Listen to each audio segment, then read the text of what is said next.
second panel topic is Leadership Challenges, Strategies for VUCA Times. The moderator for this panel is Mr. Kimihide Ando, the CEO for Pakistan and Senior Vice President, Mitsubishi Corporation. Our panelists are Mr. Zaffar A. Khan, the board member of Shell Pakistan, Privatisation Commission, Askari Bank, International Industries Limited, Acumen Fund, Pakistan Center for Philanthropy, and Mr. Zaffar Khan is also the former chairman of Engro, PTCL, Karachi Stock Exchange, and PIA. Our second panelist is Mr. Asif Jooma, the CEO of OICCI Pakistan Limited and former president, Overseas Investor Chamber.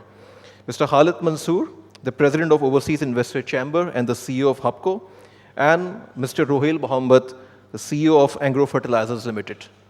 Over to you, Mr. Kimihide Ando. Good afternoon, ladies and gentlemen. Bismillahirrahmanirrahim. So it's about leadership challenge. So VUCA times. I have to confess, I never heard of the VUCA until Zaffar called me up and tell me the titles. So what I do usually, instead of checking my Oxford Dictionary of English, which has no clue on VUCA, but I need to Google it. See, that's the thing that is happening really, to understand what is VUCA: volatility, uncertainty, complexity, and ambiguity.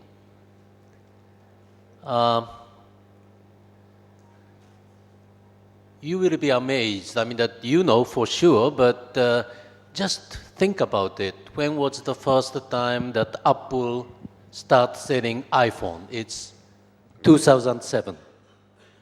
It's only 10 years ago. And within 10 years, so many things happened.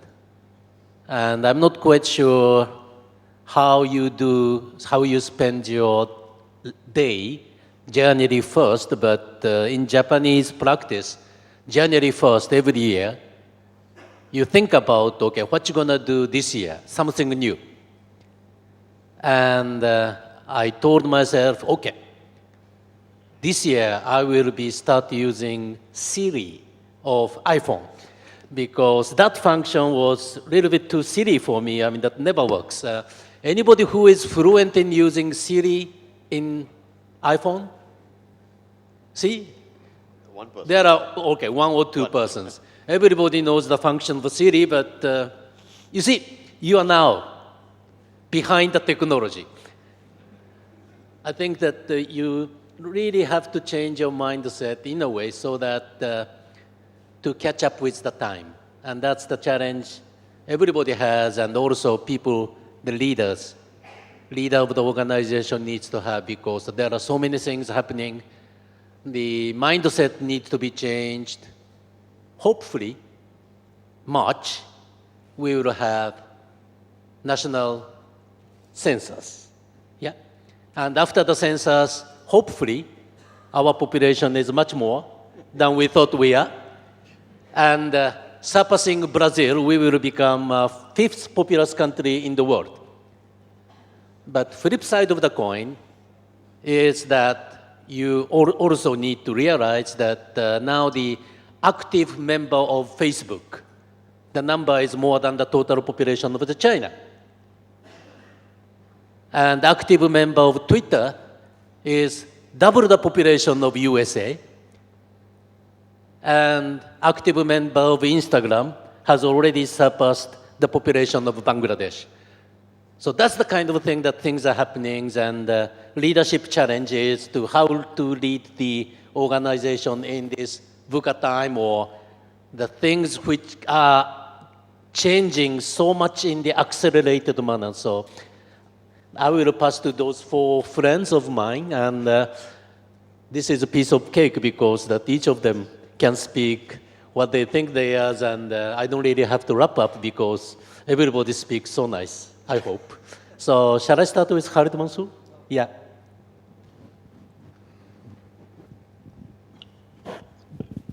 Bismillahirrahmanirrahim. Ladies and gentlemen, Assalamu alaikum. Well, I have been thinking last night after having a word with Zaffar Khan, who called me, Khalid, what is VUCA? So I passed that test, Zaffar, I guess, at least I knew that we are talking about the volatility, uncertainty, complexity, and ambiguity. So there are so many talks about what VUCA is all about. So I thought about it that what is the best way that I should be enlightening the participants. So the best way I thought that I will try to relate the VUCA world with the 3 years of experience I have had in HUBCO. So I took over HUBCO in 2013, and that was the time I was persuaded because organization was not doing very well. And to tell you the truth, I was kind of made scared that the plants were in such a bad condition that the boilers were leaking almost every week. So that was the situation. So at the outset, a little bit of research I have done very briefly. VUCA framework basically represents how well you can predict the outcome of your actions or the certainty of outcome of your actions you are taking. And secondly, that how much you know about the situation or situational awareness.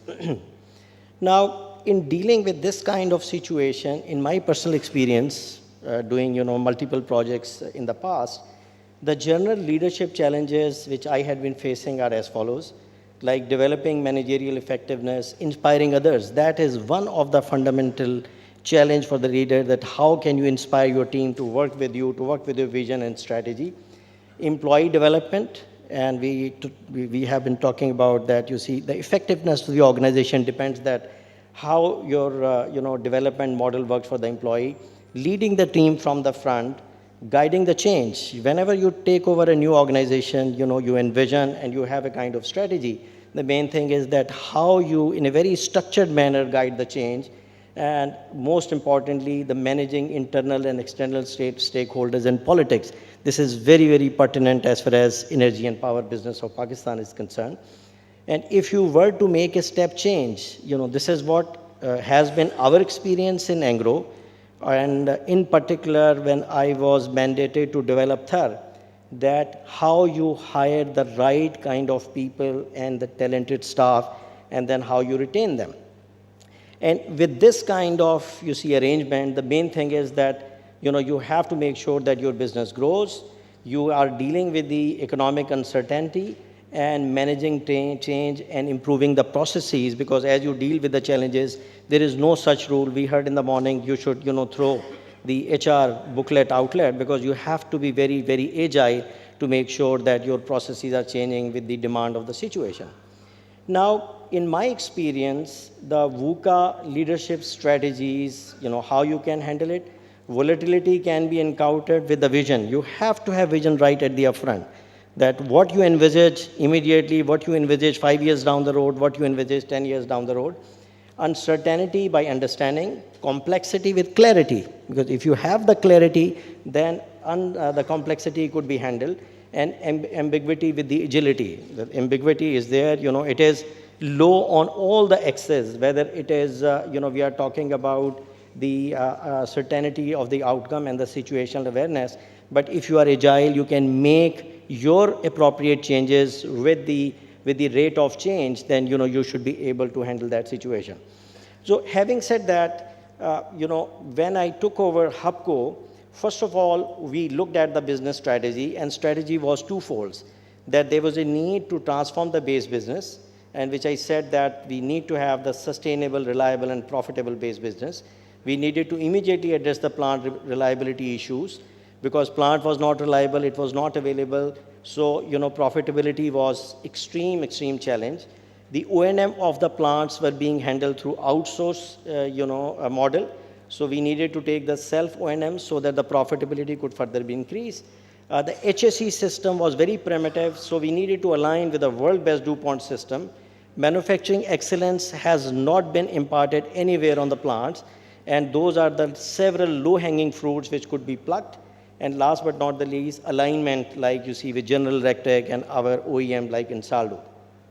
So this was the, one pillar of the strategy. And second thing was, the way my first interview with the board, they said that, the growth has to be integral part of the base business. So in that one, we needed to really grow. And grow where? The country was facing 7,000 megawatt shortfall, and country had one of the most inappropriate fuel mix. And that was lopsided towards the furnace oil-based power plants, and that was causing electricity, which was very expensive, and end of the day, you see, our producers were not competitive in the export market. And in order to alleviate that, what we needed to have the coal-based power plant, because in Pakistan, even right now, there's a 0% power generation based on coal. So there was a need to grow the business, and if we were to have the coal-based power plant, the main challenge was that in Pakistan, there is no expertise as far as coal-based technology. There are no human resource available. And in addition to that, if we were to have coal-based power plant, coal is a bad guy. So from where we are going to be having the financing of those projects. So I will very briefly summarize in few minutes that how we dealt with, first of all, volatility. And in the phase one, volatility related to the reliability and availability of the base business. The base business profitability I talked about. The HR capacity of HUBCO was very primitive. As I said that the main power plants were outsourced, so inherent capacity and capability of the organization was very, very inadequate. And if we were to transform the business, there was a need to have the cultural transformation of the organization. And last but not the least, in order to handle the talented people, there was a need to inculcate and develop and put in place the management processes, which are corporate planning, stewardship, performance management, talent development, etc. What was the uncertainty? That if the mandate was that in addition to transforming the base business, we must get into the growth mode, the circular debt was the very predominant impediment. That if we are not getting money at the timely manner, how on earth we should be really, developing the mega projects. The policy frameworks were not very particular. In the complexity, financing was the major issue, and also lack of required know-how in the coal technology. In ambiguity, one thing made very clear that if the coal-based power projects are to be done, we have to really align ourselves with China, because the financing could only be available from China, but the ambiguity was that Chinese financial institutions have never experienced the project-based financing or project financing. And also, if we were to have the joint venture with one of the leading Chinese organizations, how we will assimilate the cultural differences with them, how the JV organization would be working. So our approach to address all those VUCA challenges was that in the leadership strategy for the volatility phase, the clarity of the vision was obtained, and in the leadership strategy for the uncertainty phase, proactive engagement and the external stakeholders, including the government of Pakistan, communities, Chinese government, and independent power producer advisory council were leveraged to make sure that, we alleviate the uncertainty. For the complexity phase, we found out that where is the domain expertise available. And we very quickly found out that we have to align ourselves with one of the biggest Chinese organizations who brings on table the experience and expertise of highly technological coal-based technology. So we ended up having a joint venture partner with the fourth largest state-owned enterprise, China Power. And with that involvement, you see this uncertainty or complexity was addressed. And also, in order to build the in-house organization, the domain expertise was also brought in. And for them, some of the people have to be hired from USA, and that resulted in also getting our people who are already inducted to get this, domain knowledge base. For the ambiguity, this is what we are still dealing, that how we could be flexible and quickly adopt to the changes. The JV is already in place, and together with China Power, mashallah, at the moment, we are handling the 3 projects. 1320 megawatt is being done with integrated jetty at HUBCO. This is over $2 billion project. It's a JV between us and China Power. They are 51%, we are 49%. And here, we are learning, how to really assimilate with them.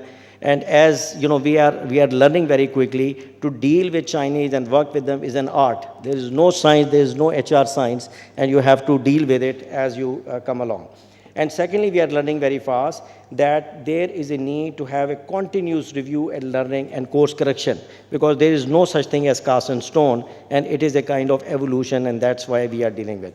So with this kind of strategies and what we have learned, where we stand today, All the 3 projects, including, you see, our involvement with Government of Sindh and Engro to develop Thar is there.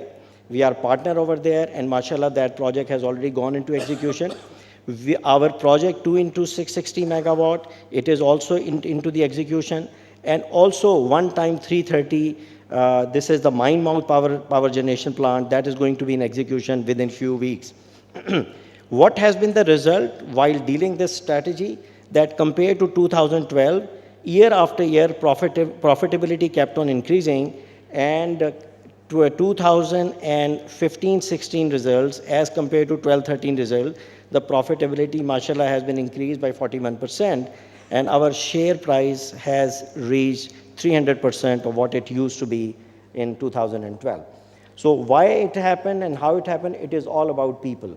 And what I truly believe, this is my conviction, that if you have the right kind of people, they are motivated, they are engaged, and they have clarity in the vision, there is no reason why not you should not be able to handle all the challenges.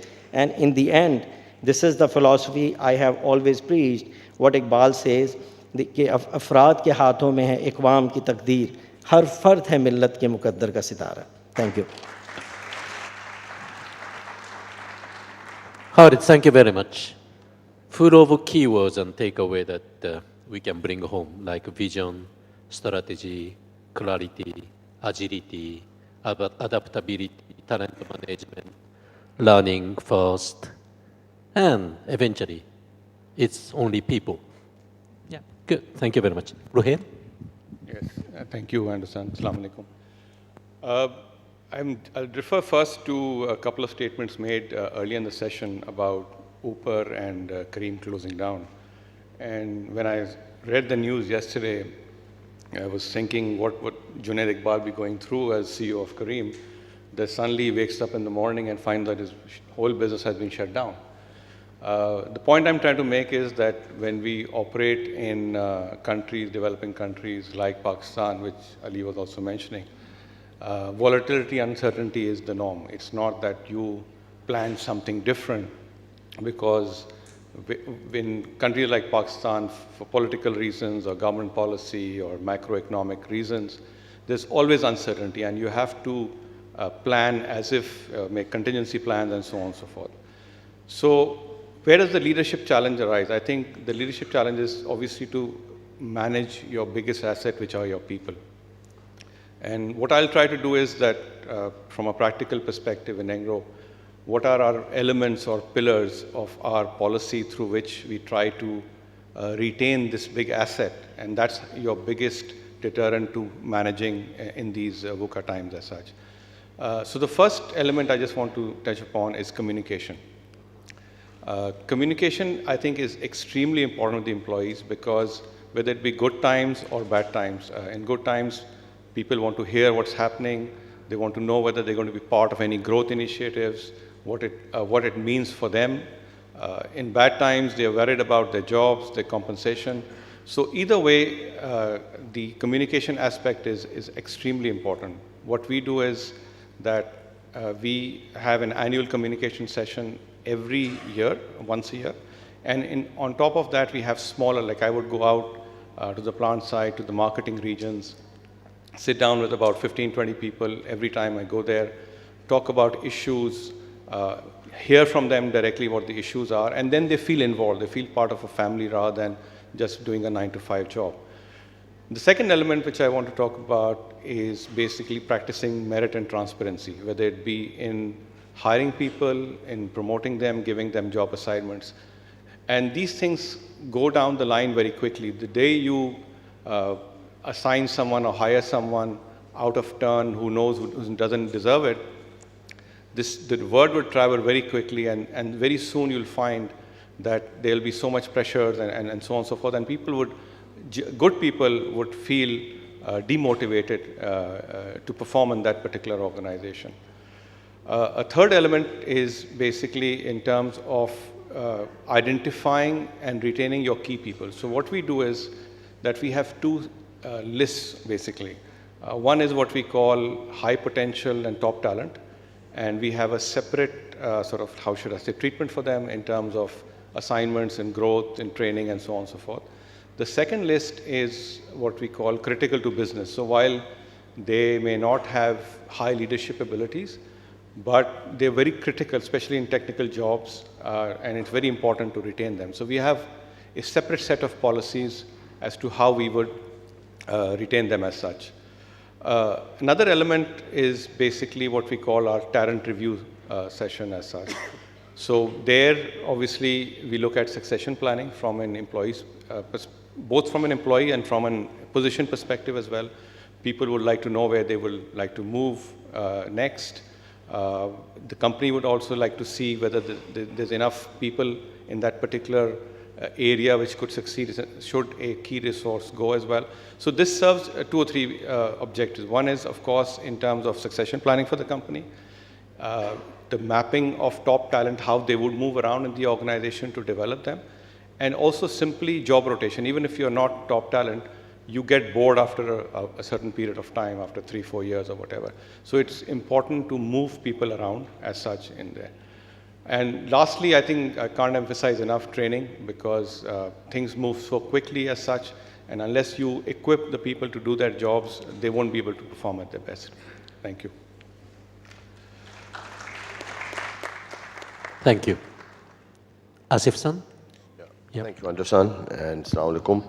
First of all, I must compliment the 2 panelists who've actually gone before me, because they made my life much easier. They've said a lot of what had to be said.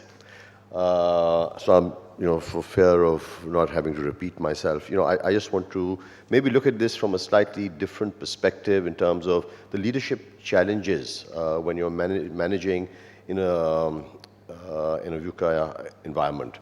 I'm also equally guilty of not actually knowing, and I think Asfar obviously kind of picked this after a lot of thought of how he was going to wrong foot the entire corporate sector of Pakistan and have them scrambling around trying to figure out what this VUCA is. But anyway, he succeeded, so I think we should really need to give him a big round of applause. On the leadership challenges managing in a VUCA environment, for me is really, as Ando-san said, when he gave the example of Siri, it's actually about that mindset change. Today, increasingly, particularly in an environment like Pakistan, where the bulk of our businesses are still traditional businesses. Khalid talked about power generation. Ruhail talked about his business, manufacturing and marketing fertilizer.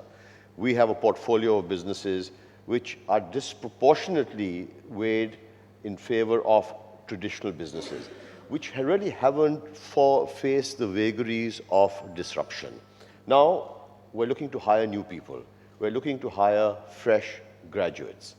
These graduates have a very different outlook, very different mindset compared to and relative to any of the people sitting on this stage. Their priorities are different, their outlook is different, their expectations are different. The so-called millennials, right? So the millennials, when they come for an interview, and I'm sitting there as a CEO, they ask me a question. What is the purpose of your company? Sorry? No, what is the purpose? They want to know. What is that purpose? Does it resonate with them or does it not resonate with them?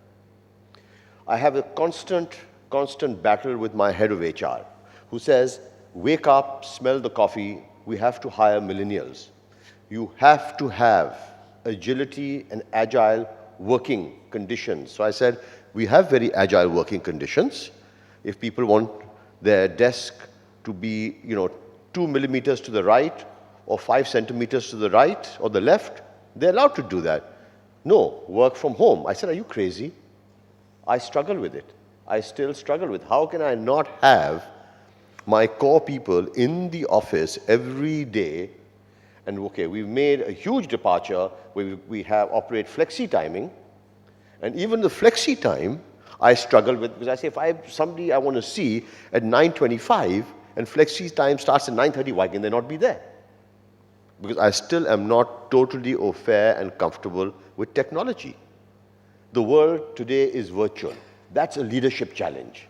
It is a huge challenge that, as leaders, we have to come to grips with. And until we don't come to grips with it, we're really not going to be able to manage this transition. And when it hits us, it's actually going to be like a tidal wave. It's not going to be the kind of changes that come about in traditional businesses or economies where, the changes and the improvements are incremental. If Khalid Mansoor talks about his conversion of furnace oil at his HUBCO plant to power ratio, it's incremental. The changes that came about to the traditional taxi and hotel industry post the advent of Airbnb, Careem, and Uber were a tidal wave.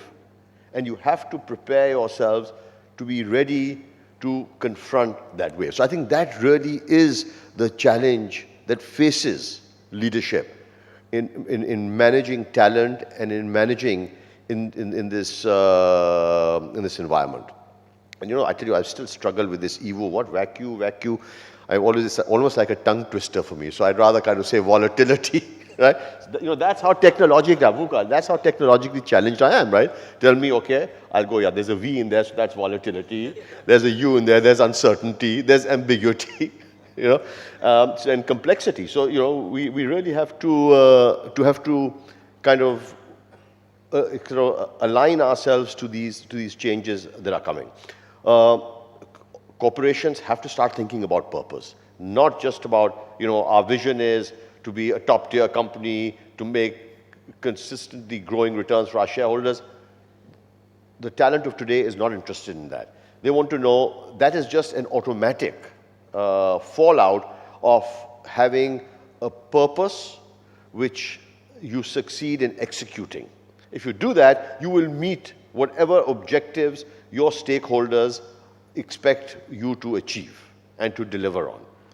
So I think this, for me, is probably the biggest challenge that we have as leaders in managing talent in this environment. Thank you. Thank you, Asif. So, Zaffar-san.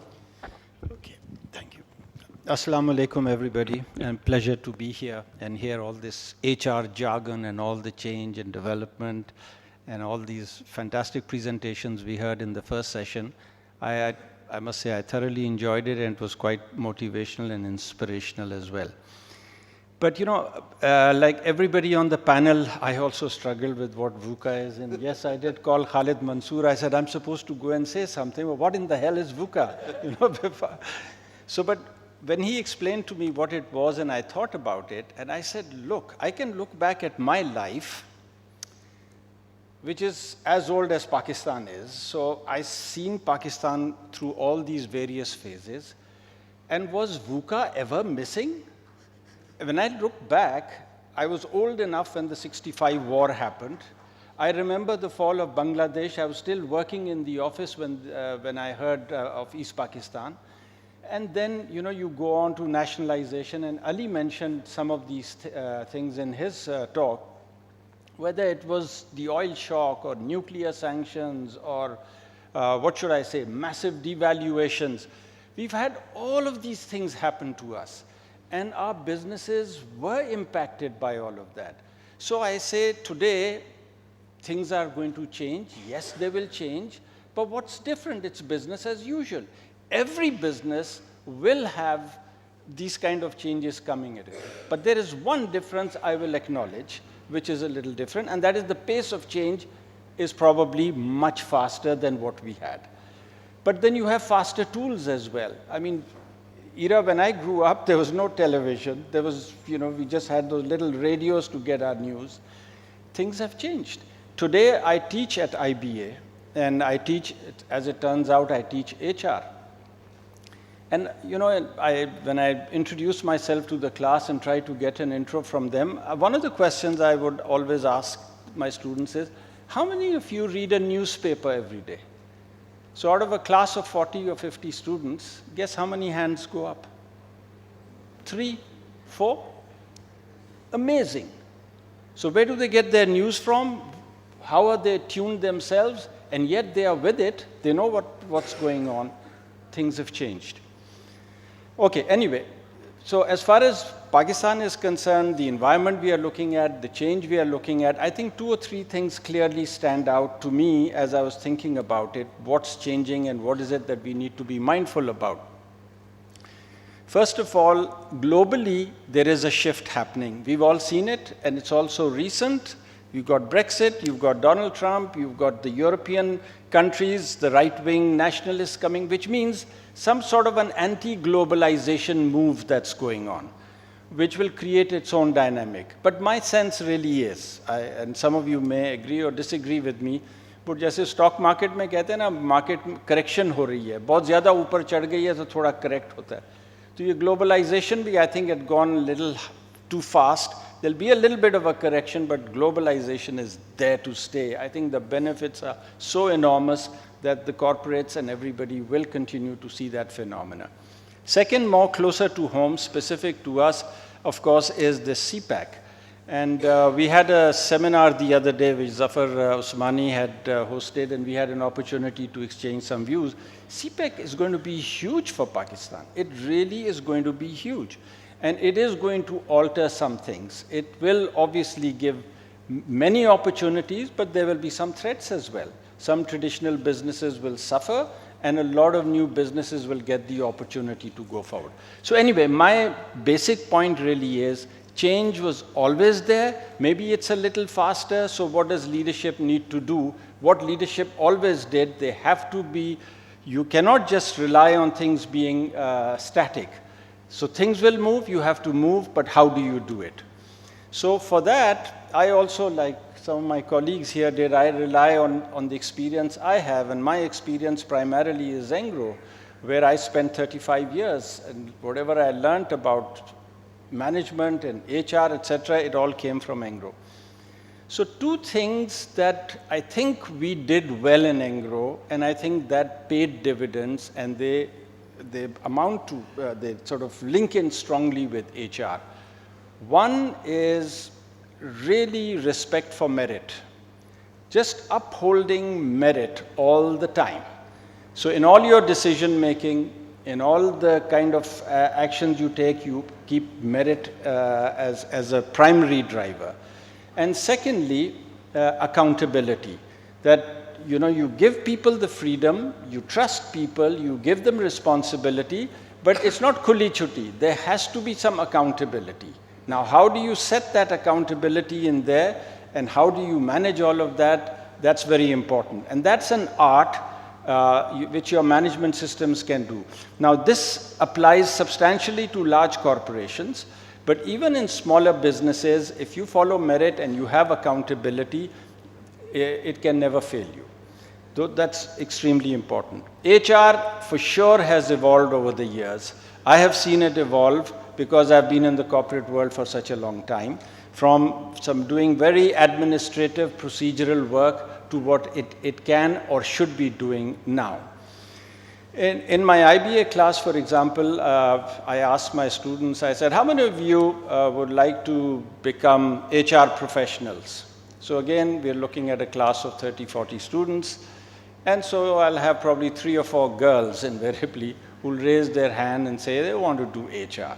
Wonderful. Okay, that's the choice you make. How many of you are aspiring or would like to be leaders, corporate leaders or whatever thing? So obviously 90+% of the people raised their hands. They said, we want to be leaders. That's what we want to do. So then I say to them that, look, if you want to be a leader, let me just say one thing to you. You've got to know your HR to be a good leader. That's what leadership is all about. So take the HR classes that we are going to do seriously, because if you're aspiring to be a leader, that's where the message is. That's where you need to be very familiar and comfortable with. Secondly, a part of the evolutionary process, and I'm very happy that this happened in Pakistan, is we revised the Code of Corporate Governance. I had a very small role to play in it, but I was a big proponent that there should be a board HR committee. And the idea essentially really was that leadership, which is the board primarily, let's say, or senior executives, they must address their human assets take them as seriously as they do their balance sheet, other balance sheet items, trade, volumes, inventories, assets, and so on. And the way to kind of make the board focus on that was to create the board HR committee, make it mandatory so that they address talent. Because at the end of the day, and I should finish for leaving time for question and answer, at the end of the day, it is all about finding, developing, and retaining talent. If your entity can do these three things, I think let there be as much VUCA as you like, you will find a way out of it and you will find a way to manage it. And now, like finding talent, also just want to make a point or two on that, is that there's a plus side to it coming and there is the negative side. On the negative side, unfortunately, our schooling system has not living up. You know, we've got rote learning, even in IBA, which has very bright students, I still see a lot of rote learning. And a compromised examination system, where people cheat or, you know, fudge things or bring fake certificates. So you've got that coming into the workforce. So you have to be very careful on how you find talent, because people coming with those backgrounds, compromised exam system and rote learning, you don't know what you are getting into. So you have to find a way to deal with that. So if you intake is good, if you can do that well, then the rest of the steps should follow for developing and retention. And I agree with the points made earlier. Money is not the only criteria that will keep people. You give them a good work environment, and the work environment means you give them space, you give them appreciation, you give them recognition, you give them challenges, you give them job rotations, those sorts of things, and a nice work environment. Those are the things that I think ring lots of bell with people. And so going forward, if you can find, retain, and develop, which is the old formula, just keep sprucing it up and be on top of that. And if you can do that well, your organization is bound to thrive. And my experience from the organizations I dealt with, this was the secret of success, whatever success that organization achieved.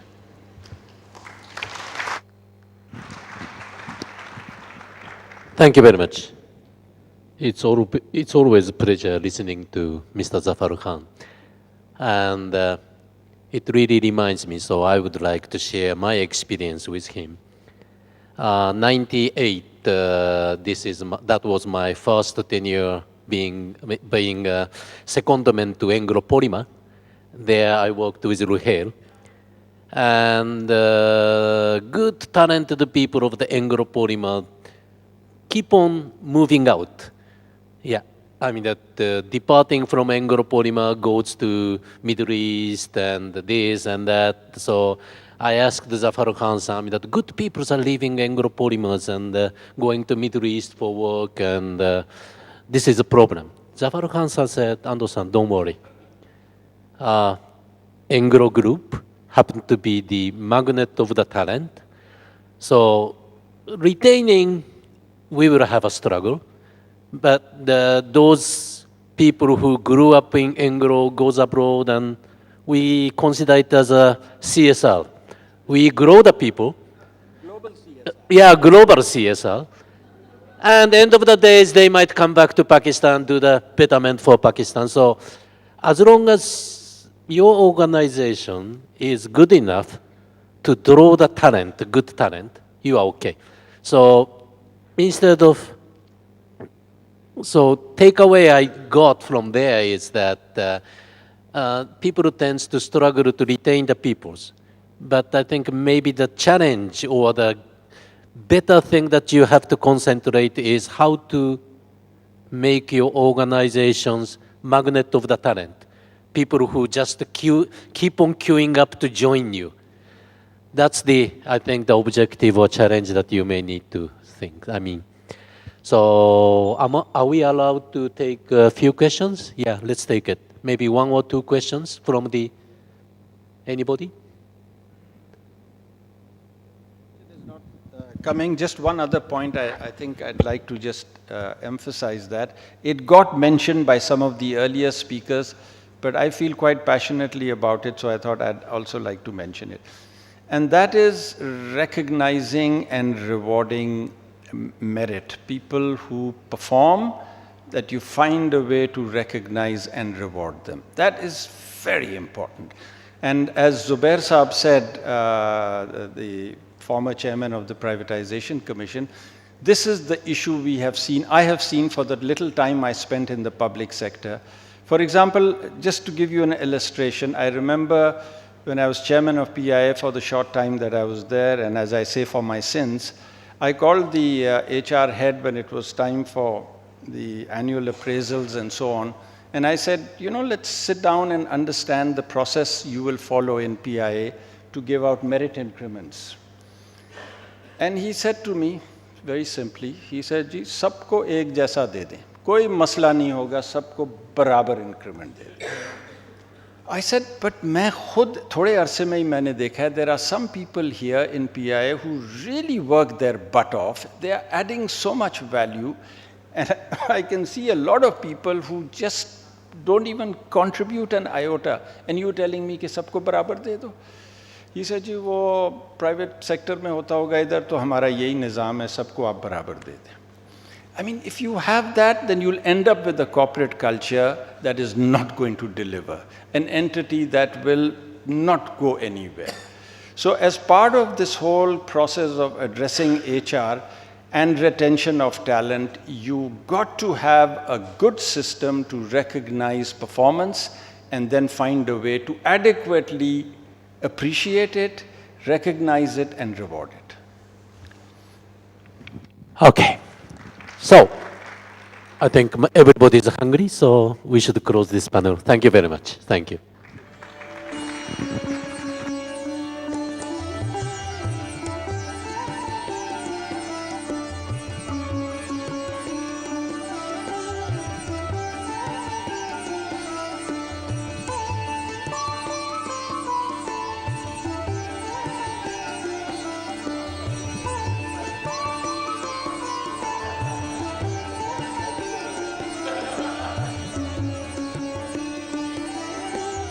I will request Mr. Hassan Ali Abdullah, the Managing Director of EFU General Insurance, to present the plaques to our two speakers, Mr. Zaffar Khan and Mr. Asif Jooma.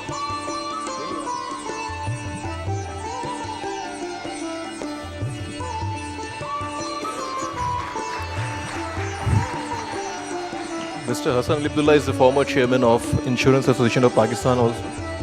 Please present the plaque to Mr. Asif Jooma.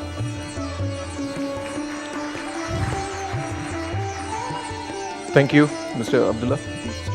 I will request the President Marketing Association of Pakistan, Mr. Talib Karim, to please join us here and present the plaques to Mr.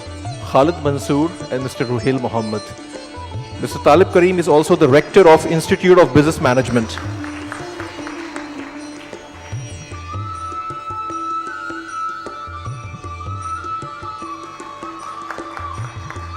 Two presidents. Mr. Ruhail Mohammed, please. And for the last plaque for Mr. Ando, I will request my friend Mr. Mazhar Walji, the Vice Chairman of House of Habib. Mr. Talib Karim, please stay here for the group photograph.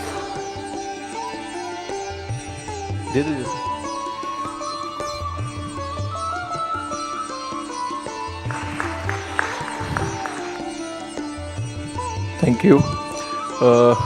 Lunch is ready. Please join us for the group photograph. We will reassemble here at 2:05, the 30 minutes lunch. Thank you.